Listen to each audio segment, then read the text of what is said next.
Sliders 3 for 1? I don't know, man. It's like better than Wendy's 4 for 4. Way better.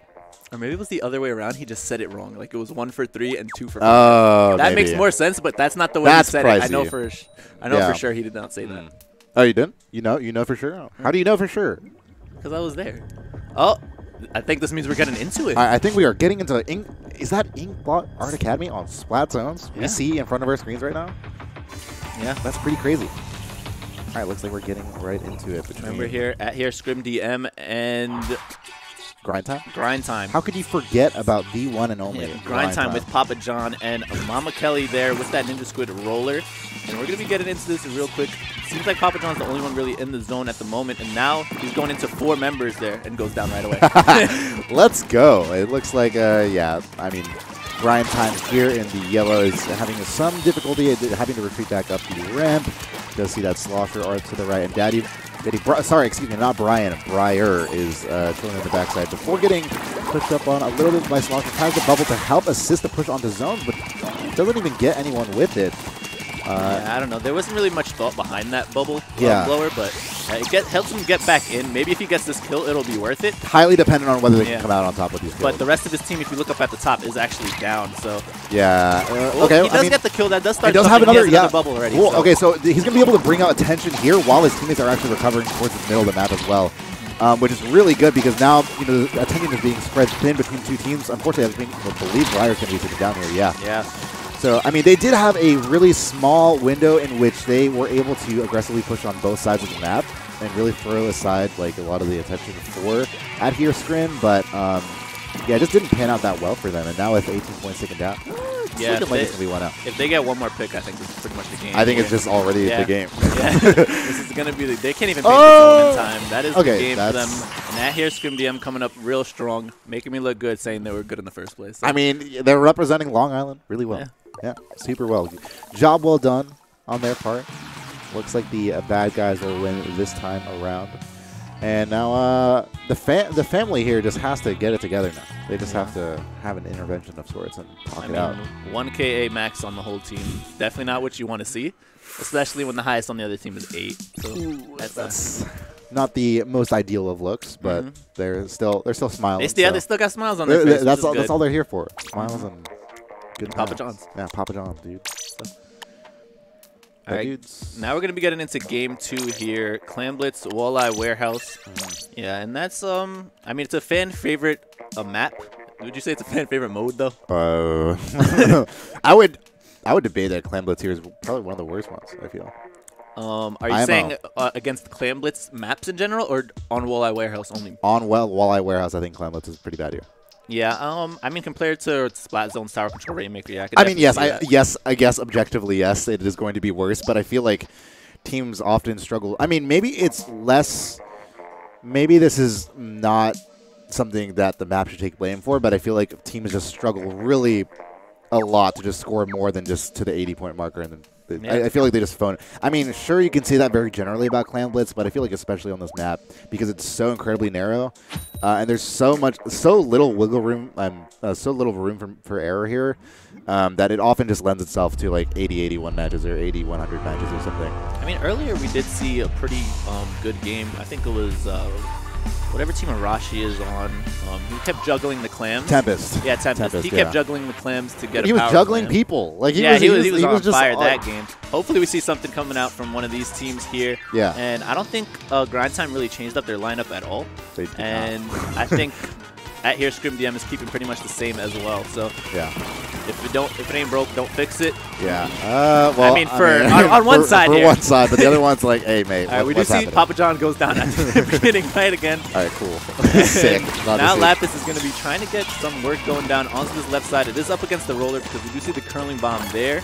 And now Lapis is just going to back out, build some ink control, and get some plants. Yeah. Actually, you know, thinking about it more, I think Walleye on Clan Blitz does play itself well for Grind Time in that there's a you can get killed, but like they still have to walk up the ramp. It takes a little bit more time to actually get to the objective than maybe some other maps. So they do have some buffer room if they get like wiped, like they kind of were there. And they were able to cover. They have a football now, and now they're looking to maybe gain some ground and look for a pick somewhere. I don't think they're kind of doing it that strategically, but right now, but it doesn't really seem like they have much of a plan once they get the clam.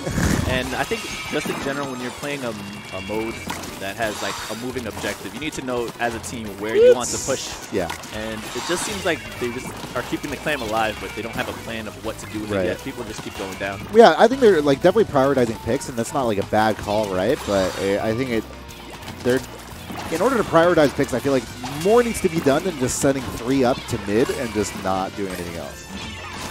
Like maybe sending one person at least on the right or left side for flank. But for at here Scrim DM, yeah, 4 players died in that same exact spot, one by one, going up to that spot. Yeah. So now that does open up the game a little bit here for grind time. Maybe they could get something going. Most of the fighting is done on their side of the map right now, and now the baller's coming in, and that should actually be a kill. What? How? Okay. I mean, he was able to stay alive just a little bit longer and bring a little bit more attention. They get the football onto the clam, though, onto that barrier, and it's going to be 80 points at least. Maybe Pico able to follow it up, yep, to the 60-point marker. And, you know, grind time did look like they had something going. Most of the play up until this point of the game was actually on the other side of the map. But as soon as Out Here Scrim had an opening, they just straight up took it. Yeah, they definitely showed right there that they finally executed on a push with the baller helping them out there. So maybe they were just waiting for that on the last pushes, didn't really get it, and then they were flustered.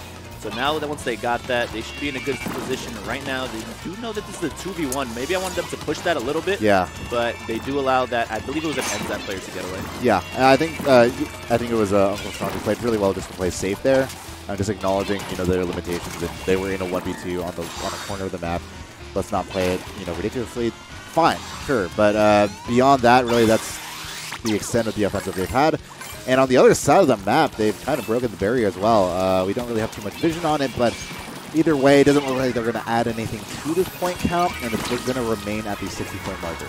Yeah, but the only thing about that, though, is that it does affect the penalty timer, so about half the penalty timer is gone once they've thrown that plan. Yeah, so fair. For the next one, it'll mean that they'll definitely get points if they open it up. Yeah. And again, you know, being able to trap someone on the left side of the map here, it looks like Pico's going to trust their teammate to be able to get rid of them, and get rid of them they do. That's one person, the EndGameTV, one of the EndGameTV going down here, and grind time still struggling.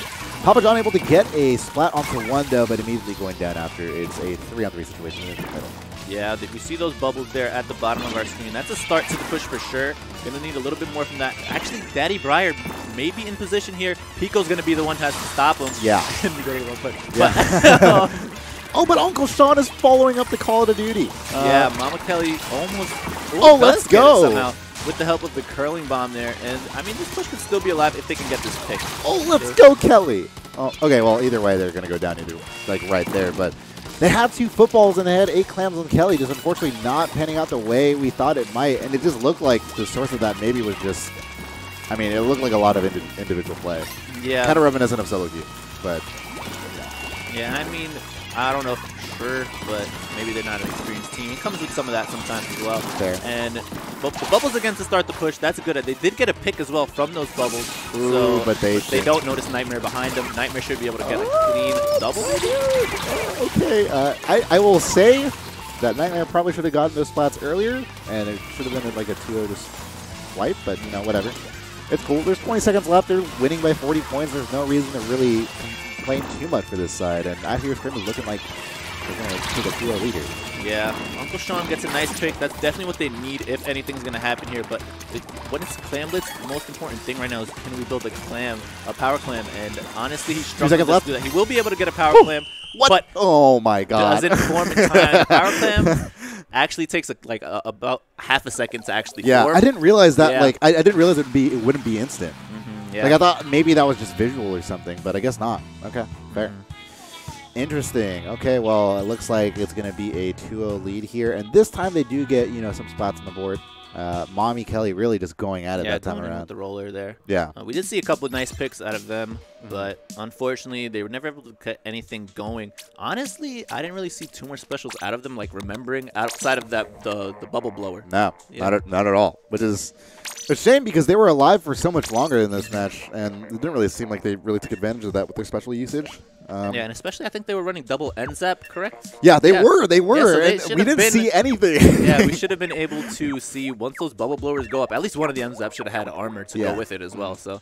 Honestly, if they're going to keep a comp similar to that, I like that to be the adjustment they make into the next game. And obviously, like, you know, maybe it's as simple as just reminding people to say, like, hey, just yell at me if I have a special. Sometimes I forget. Sometimes that's pretty useful, too. Or even that, it's like, if I do have a special, hold on for another person to have a special. Sure, so whatever it is, it just needs more communication. But someone over there is dancing on the side of grind Big time. chiller. So he's still ready.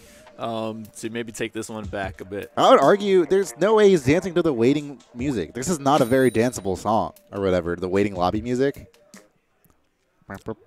Yeah, I don't think it's that good. Yeah, I don't want to.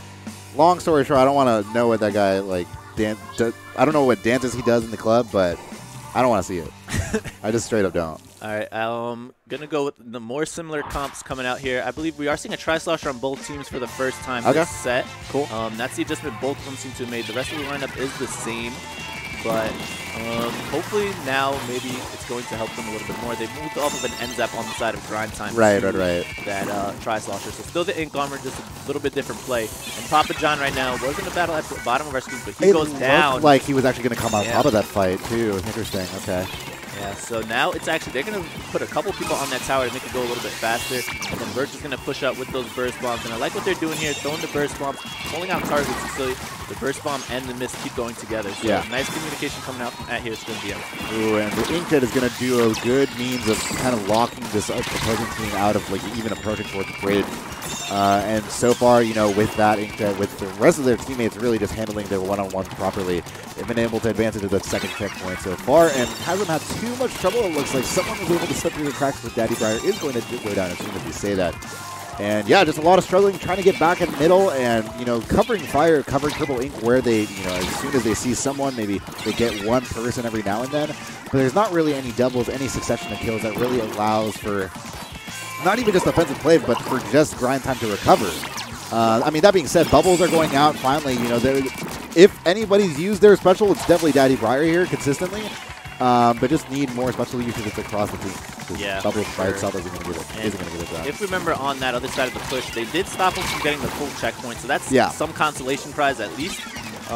So it's going to be a little bit longer for Pico and at here Scrim DM to try and get something going past that checkpoint. And honestly, on Muscle Forge Fitness Tower Control, that's a big checkpoint to pass because it's under the trench area. Right. No, and you know, even though like it is a big point to pass, like I still don't see. I mean, oh my goodness, Pico, the way he's playing right now is definitely lending themselves well to getting past that kind of point. Yeah, and if they get this kill, I think right here on whatever player is sharking on the side.